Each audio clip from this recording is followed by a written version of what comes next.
Así que espero...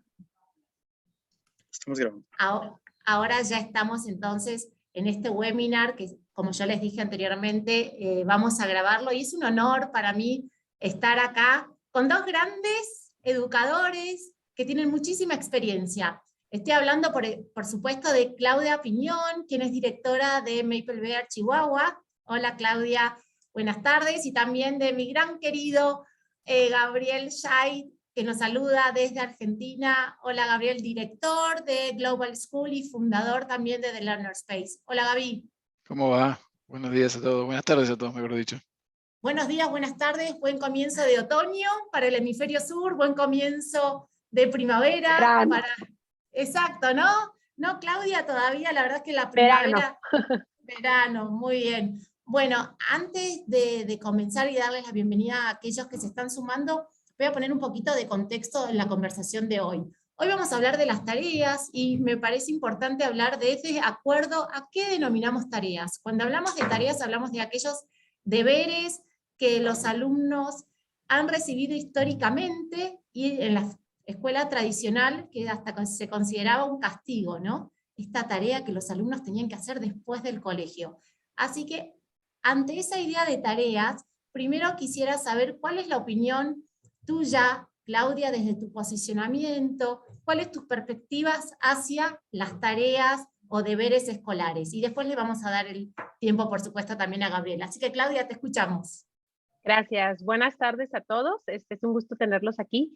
Bueno, mira, creo que a lo largo de los años hemos evolucionado. Comentábamos anteriormente que antes, bueno, al menos aquí en México, las jornadas de la escuela eran muy reducidas, eran de 4 o 5 horas. Ahorita el niño ya viene 6 horas y media, 7. Si no es que los papás piden que estén en horarios extendidos porque trabajan. Entonces, todavía imagínate, mandarle tarea. Entonces, creo que las condiciones han cambiado. Las jornadas de escolares son más largas, los niños tienen más actividades. Esta generación la llamamos la generación indoor porque viven encerrados, entonces se van de la escuela, de la casa a la escuela, de la escuela a alguna actividad, y ahora tienen muchas actividades, ahora nadan, van a violín, otra academia, algo. Entonces todavía encargarles tarea pues es un peso extra, ya el niño trabaja lo suficientemente horas en el colegio. Entonces creo que tenemos que irnos adaptando a las nuevas generaciones y a los nuevos horarios y a las nuevas como estructuras escolares, y no podemos seguir trabajando de la misma manera las tareas a como las manejábamos hace 10, 15 años. ¿Por qué? Porque pues hasta todo va evolucionando. Entonces eso es lo que creo. Buenísimo. Y Gaby, desde tu perspectiva, ¿qué sucede en tu colegio y desde tu concepción? Sí, yo acuerdo con lo que dijo Claudia, y para no repetir lo mismo, agrego que hay un enorme desafío, no solo en el término de lo que son las tareas, sino en toda la educación, de entender y redefinir por qué hacemos lo que hacemos. Porque además de coincidir con Claudia en que ya son suficientes las horas y el tiempo que debería estar bien invertido en estar en la escuela que pasa un niño o un adolescente, la tarea se da en el modelo tradicional casi mecánicamente, casi sin pensar, como una prolongación de lo aprendido o lo no aprendido en el colegio. Y esto da lugar, me parece, a preguntas más profundas, y es: ¿qué aprendemos? ¿Cómo aprendemos? ¿Qué sentido tiene continuar aprendiendo cuando uno no está en la escuela? Es decir, ¿por qué debería un niño o un adolescente dedicar tiempo libre de su bienestar, de su ocio, de explorar algún otro tipo de inquietudes, como decía recién Claudia, para hacer tarea escolar? ¿Por qué? Es decir, que aprende a cansarse, aprende a manejar el estrés, aprende a tener una sobrecarga de tareas que le permiten gestionar un futuro cansancio para la vida. Esos son como muchos procesos de la educación. Me parece que lo que habría que preguntarse es ¿para qué? ¿No? Porque, para dar un ejemplo, si el sentido de dar tarea es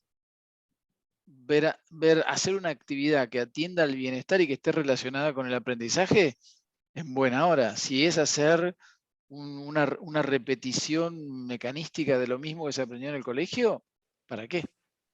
Y sabes que esto de la repetición, por eso cuando yo daba la introducción, yo me acuerdo de Los Simpsons, no sé si ustedes recuerdan cuando empieza y lo ven a Bart repitiendo, ¿no? Estas bárbaras veces de repetir la ortografía que nos pasaba o la oración. El para qué es importante, pero te pregunto, Gabriel, ¿qué pasa con los padres? ¿Requieren que nosotros les demos más tarea a los chicos o los padres la verdad es que dicen, no queremos ver más tarea? Porque de alguna manera, en algunas situaciones, los padres también dicen, ¿cómo? ¿No tienen tarea los chicos? ¿No tienen nada que revisar o estudiar? ¿Qué pasa con los padres? ¿Qué les exigen a ustedes de alguna manera en el colegio? Sí, también Nati da lugar a un cuestionamiento muy profundo porque en definitiva lo que está en juego es la escuela como modelo de bienestar o no. ¿Y a qué me refiero con esto?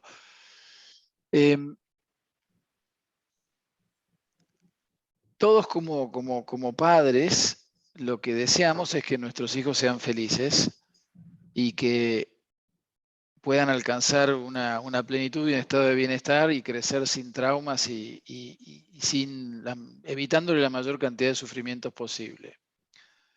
Con lo cual todos desearíamos que cada uno de nuestros hijos tuviera un tránsito por la escuela lo menos traumático posible.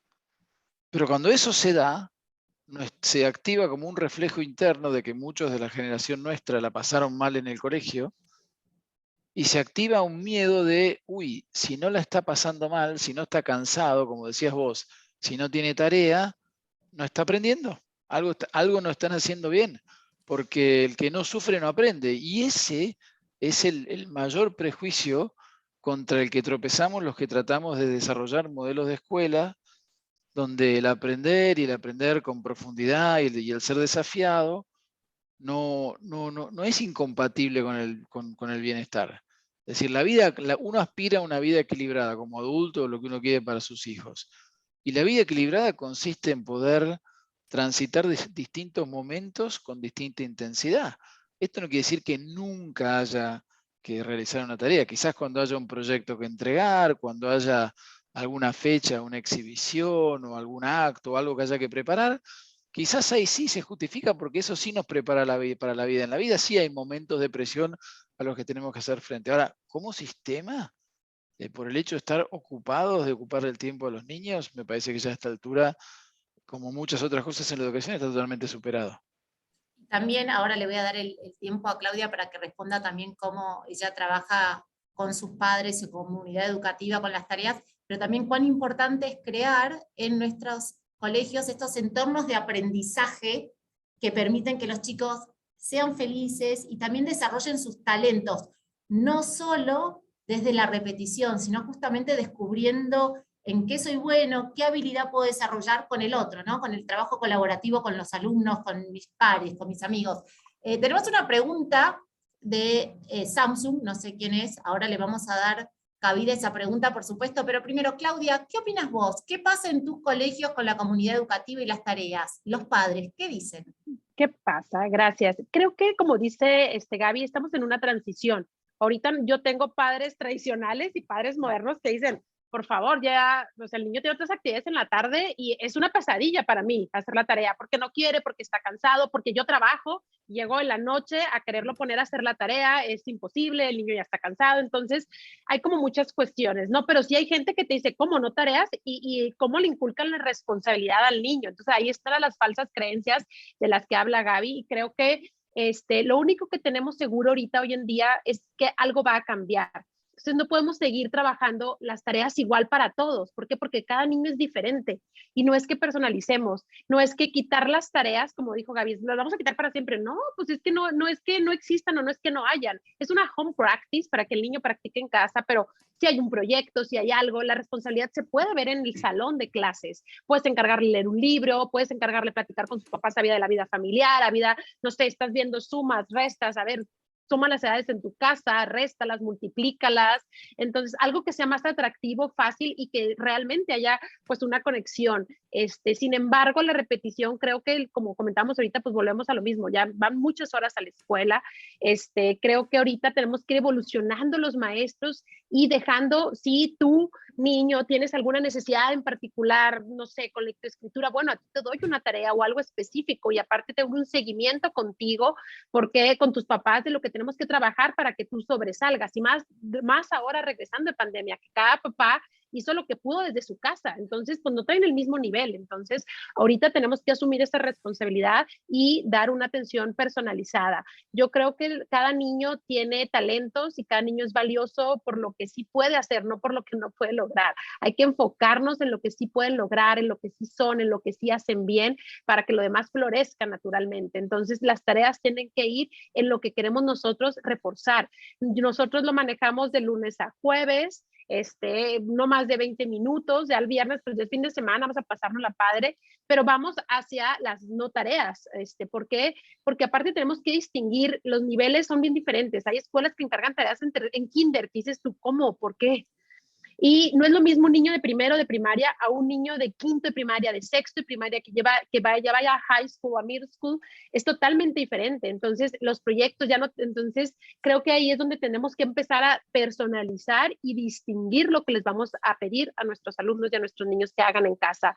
Pero la realidad es que son demasiadas horas. Por ejemplo, en mi colegio, un niño de primero de primaria entra a las 8 de la mañana, sale a las 2:30 de la tarde, imagínate, llega a la escuela a 7:30, a su casa a comer 3 de la tarde, lo que comió, en lo que se quitó el uniforme son las 4, si ya no fue a nadar, ya no fue, y 1 hora de tarea, o sea, ¿qué horas? Entonces, en realidad, el niño necesita ser niño en la tarde, en la mañana ya cumplió con su función de ir a la escuela.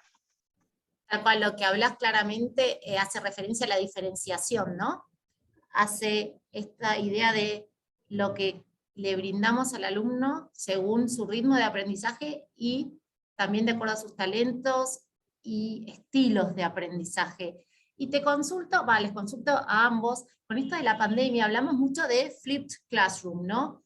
Cómo potencializamos ese tiempo de clase, no para ser expositivos nosotros los educadores, sino justamente para que los alumnos tomen mayor protagonismo. Pero especialmente con la pandemia lo que solíamos hacer es brindarles a los alumnos esas oportunidades, esos links, esas herramientas para que lean y después traerlo al aula con el docente como más mentor o coach, ¿no? Entonces, en este contexto de flipped classroom, ¿ustedes les dan tarea a los alumnos, o más que tareas quizás son asignaciones, ¿no? De te invito a que investigues este website y que lo traigas a la clase la semana que viene? ¿Funciona eso? ¿Cómo implementan la metodología de Flipped Classroom, si es que lo hacen, Gabriel, en el cole tuyo en The Global School? ¿Cómo funciona eso? ¿Viste? Era re buen tema, porque digo, nos tensiona eso, ¿no? A ver, voy a tratar de ser sintético porque abriste una caja de Pandora, Nati. Una de las enseñanzas trascendentes de la pandemia es que todos aprendemos sincrónicamente y asincrónicamente. Aprendimos esa palabra con la pandemia y por el hecho de que era insostenible tener una interacción de aprendizaje continuo a través de este medio durante 6, 7, 8 horas al día, las escuelas y los docentes y profesores se vieron forzados a distribuir las tareas de aprendizaje en aquellas que son sincrónicas, en las que estamos todos y se espera una interacción en tiempo real, donde todo el mundo reacciona más o menos a tiempo. Es la famosa explicación del docente, el alumno que entiende o no entiende, y si no entiende se perdió y perdió el tren, versus lo asincrónico que es, ok, te dejo el video, míralo a tu ritmo, o te dejo una tarea, hacelo a tu ritmo, podés estar en tu casa manejando tus propios tiempos, ritmos y hasta a tu disposición física. El mayor problema es que hay como un acuerdo implícito que cuando un alumno está en el edificio del colegio, todo el aprendizaje es sincrónico. Y si uno ve a un alumno, a un grupo de alumnos por su cuenta aprendiendo independientemente, inmediatamente sospecha que no está haciendo nada. Inmediatamente sospecha que cuando no hay una supervisión y un feedback instantáneo del producto del aprendizaje, el alumno no está aprendiendo. Frente a esto, nosotros intentamos, y esto sí sucede acá en el colegio mucho, fomentar espacio de aprendizaje independiente y que no todo el tiempo esté el alumno teniendo que dar una respuesta, porque los ritmos de aprendizaje y los estilos de aprendizaje no son así. Es decir, vos me preguntás a mí, y yo cuando iba a la universidad, si no me tomaban lista, no iba a las teóricas. Porque a mí no me gusta que me hablen, a mí no me gusta que me expliquen. Yo prefiero mi ritmo, el libro, hacerlo como yo quiero en mi contexto. Entonces, si no tomaban lista, no iba a las teóricas, porque es como a mí me gusta aprender, y no todo el mundo es igual. Entonces, para trascender esto es, y volviendo al tema del webinar, ¿está bien que un alumno deba generar actividades de aprendizaje en soledad en su casa? Sí, está bien. ¿Por qué? Porque es algo que todos tenemos que hacer en algún momento e ir formándonos en poder aprender en nuestro propio contexto, en nuestro propio hogar, es algo formativo. Ahora, si eso representa una cantidad de tiempo que incide en el bienestar, lo formativo queda de lado y deja de tener sentido. El gran problema, Nati, Claudia y todos los que nos están escuchando, es que estas son preguntas que nadie se hace. Nadie dice, ok, voy a dar 5 ejercicios más de matemática. ¿Por qué? Porque van a profundizar su aprendizaje, porque esto requiere un nivel de concentración que el contexto social del colegio no lo permite y necesita estar en un ambiente tranquilo en su casa, y porque haciendo esto le voy a dar la oportunidad al alumno de generar un proceso más analítico y más a sus tiempos para poder aprender de una manera diferente. Esto es una película de ciencia ficción. Entonces, hay que ir, creo yo, ¿no? que como todo en educación, tenemos que cuestionarnos el por qué hacemos lo que hacemos. Y Claudia, vos, ¿qué podés hacer en esta respuesta de Flipped Classroom? ¿Pasa también en tu situación de elegir por qué hacemos lo que hacemos y cómo planificar? ¿Qué pasa en tu cole? Creo que pasó lo mismo que Gaby. La pandemia vino otra vez a llevarnos a esta tradición porque no era la misma cantidad de horas, entonces los maestros se vieron forzados en encargarte. Bueno, pues esta parte la vemos en clase y esta parte la ves tú en tu casa. Sin embargo, en Maplebear, los centros de aprendizaje nos permiten eso, estarlos observando, estarlos viendo y que cada niño aprenda a su propio ritmo.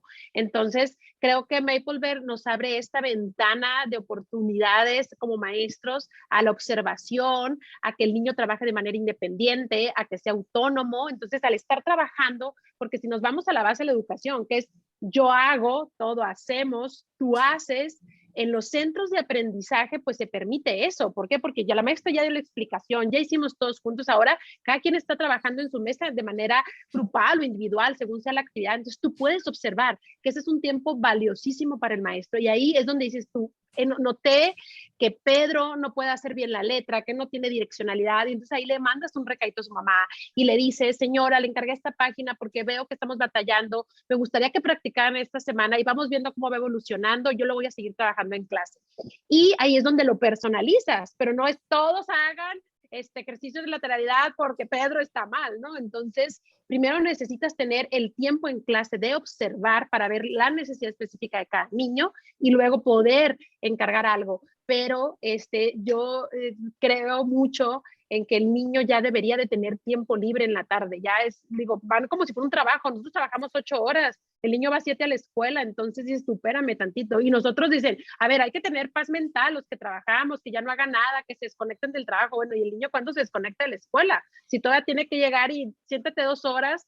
Y aparte, creo que en el nivel, al menos en el que yo manejo, Gaby, no sé, pues que es kinder, que es primaria, al menos hasta tercero de primaria, pues dependen 100% del papá para todo. O sea, el niño no va a llegar y va a decir, voy a agarrar el libro para reflexionar y ver otra vez los peces y no sé qué del océano que me explicó la maestra. No sucede. Entonces, realmente se vuelve una tarea para el papá.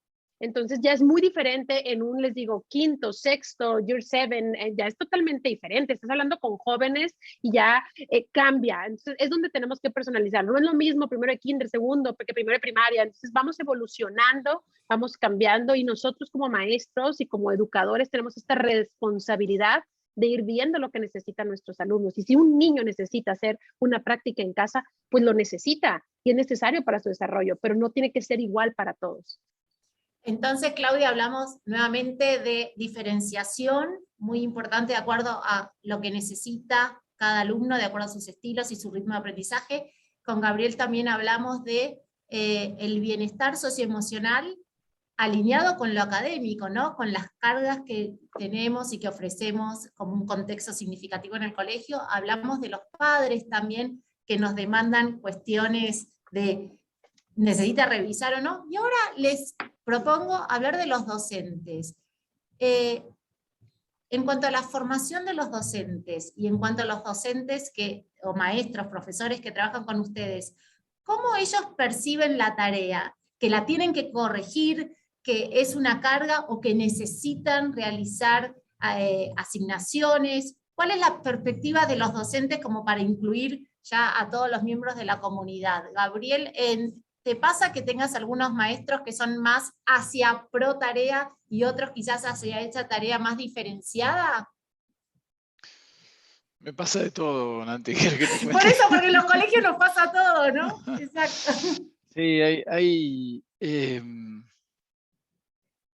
sí, de nuevo, esto vuelve otra vez a tocar alguna de las cuestiones más profundas, que es cómo se reconvierte el rol del docente, no solamente desde lo instrumental, desde lo operativo, sino desde la búsqueda del sentido más profundo de la vocación, ¿no?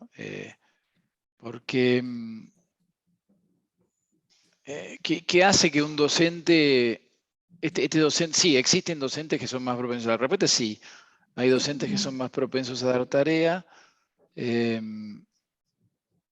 y no siempre evalúan de manera tal que ayude al aprendizaje, que no es evaluación formativa. En muchos de esos casos se da que quien más tarea da es quien menos la corrige y quien menos la utiliza como un elemento de aprendizaje. Pero de nuevo, la pregunta es ¿por qué da tarea al docente? ¿Por qué? Y yo creo que es un imperativo como ético transmitido generacionalmente que sigue por inercia, porque en definitiva es como, acá en Argentina hay exámenes en diciembre, pero bueno, el profesor que tiene prestigio porque se van muchos alumnos a examen en diciembre, sin percibir que el fracaso del alumno es el fracaso del docente, como si fuera una asimetría. Entonces, sí, a ver, también aclaremos que en algunos casos, por programas externos y pocas horas, hay una necesidad de hacer tarea, porque hay gente que da programas que tienen un benchmarking externo y que no les alcanza el tiempo, y que la única manera de cubrir los programas es dando toda una serie de tareas para hacer en el hogar. Porque si no seríamos injustos con muchos docentes que tienen un montón de presión académica, sea de sus propios colegios, sea del Estado o sea de programas externos de evaluación, que hace que tengan que dar mucha tarea. Pero quien no está en esa situación, de nuevo, pasa por la autoestima. Es decir, yo la pregunta que haría es, ¿un docente que no da tarea es un docente flojo? ¿Es un docente débil porque no da tarea? Para nada, por eso te digo, el mindset, cómo tiene que cambiar desde los padres, desde los docentes y nosotros desde educadores, ¿no? Porque tenemos una gran oportunidad de mejora cuando nos hacemos estas preguntas. ¿Para qué damos tarea? Y termino Me parece con que esto. no siempre... Dale, sí, sorry. No, porque estaba pensando recién, digo, ¿cuál es la situación ideal, la utópica ideal, la mejor? Que no haya que darle tarea al alumno y que el alumno esté tan motivado que vaya a su casa y quiera seguir aprendiendo solo.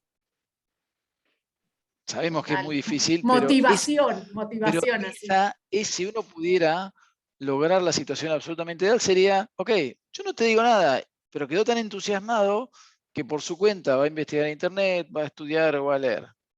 Por lo menos sepamos hacia dónde queremos ir y pensemos qué es lo que nos lleva ahí. Calculo que obligarlos, o sea, y de nuevo, y estamos todos pensando en voz alta, me encantaría pensar, y eso es algo que yo intentaba hacer siempre como docente, si tengo un recurso que está buenísimo y no me alcanza el tiempo para verlo en clase, le digo, bueno, mira este documental, mira esta película, juega este juego educativo, porque es algo que es fácil, que es atractivo, que es agradable. Uno debería reservar para el hogar y para el tiempo libre aquello que entusiasma y que motiva.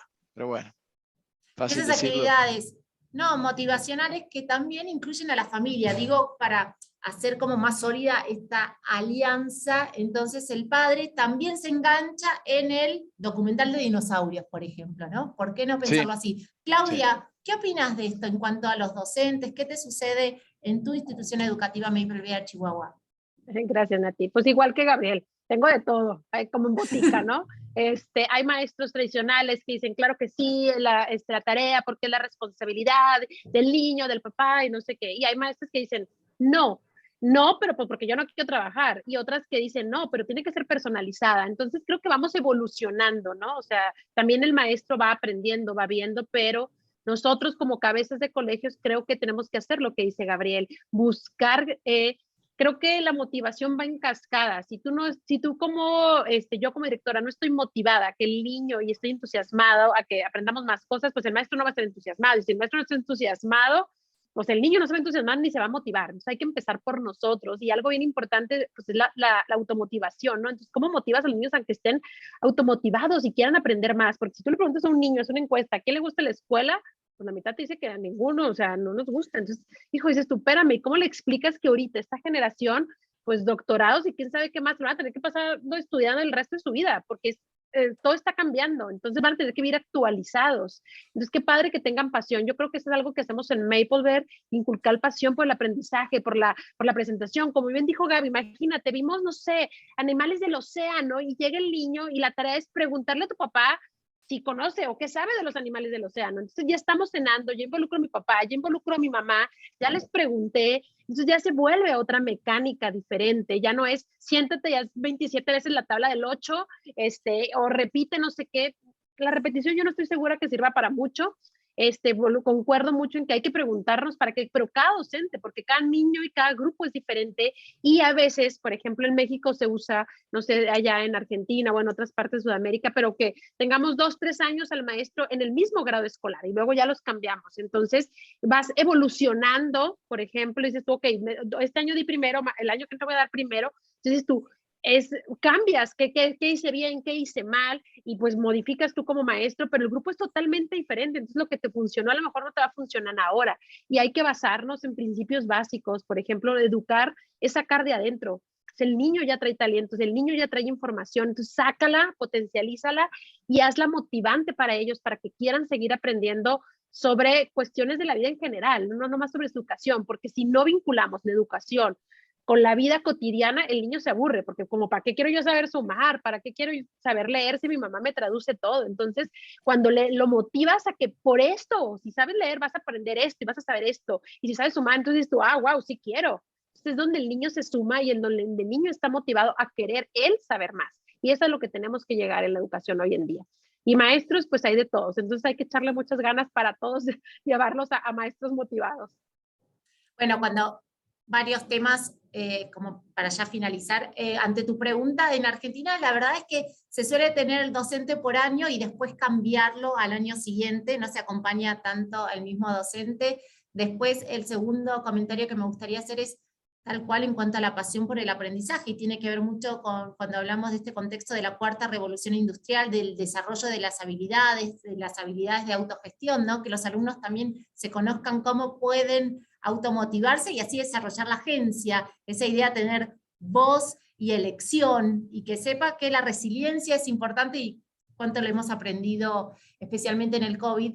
Y finalmente, cuando hablamos me parece importante lo que vos dijiste de nuestros educadores, también nosotros tenemos no solo como líderes educativos que motivar a los docentes, sino también a los alumnos, pero los docentes también, nuestro trabajo tiene que ver con formación de formadores, y entonces ayudarles también esta pasión por el aprendizaje y de planificar de manera significativa, de acuerdo a los alumnos.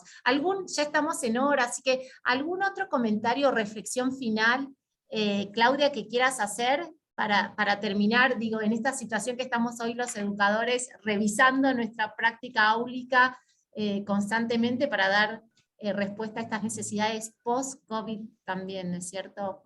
¿Algo que quieras comentarnos final? Sí, Nati, pues muchas gracias primero por toda esta reflexión, creo que fue muy padre, y pues sí que me gustaría cerrar el tema, pues eso, o sea, primero hay que empezar con nosotros mismos todo, siempre se inicia con nosotros, ¿no?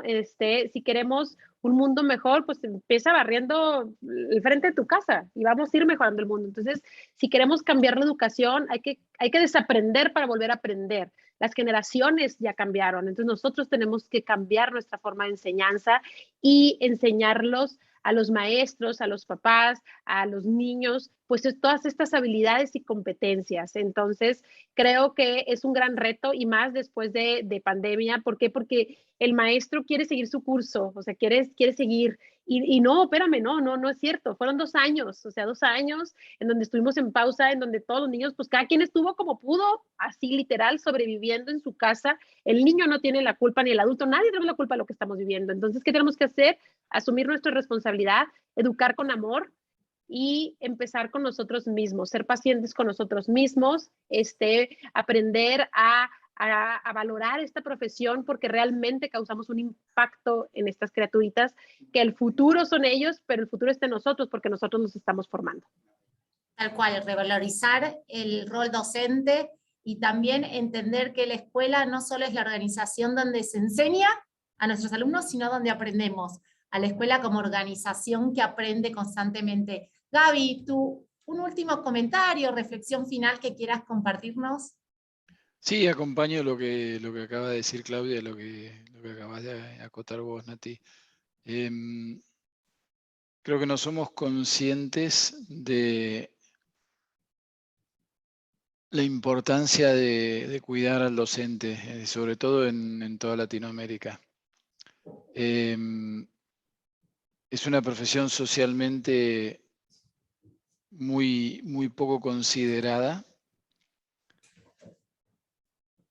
que está en plena crisis vocacional, porque la mayoría de las personas que hoy están en las aulas eligieron ser docentes porque les gustaba transmitir el conocimiento, y hoy el presente y el futuro nos piden reconvertir nuestro rol no solo desde lo que hacemos, sino desde nuestra conexión vocacional con la profesión. Hoy tenemos que ser quienes transmiten la pasión, quienes eligen los materiales, quienes, usando lo que decías del Flip Classroom, ¿no? quienes pueden ser como buscadores de recursos que apasionen, más que quienes en primera persona transmitamos el conocimiento. Y eso amenaza a la vocación de muchos de los que están hoy dando clase.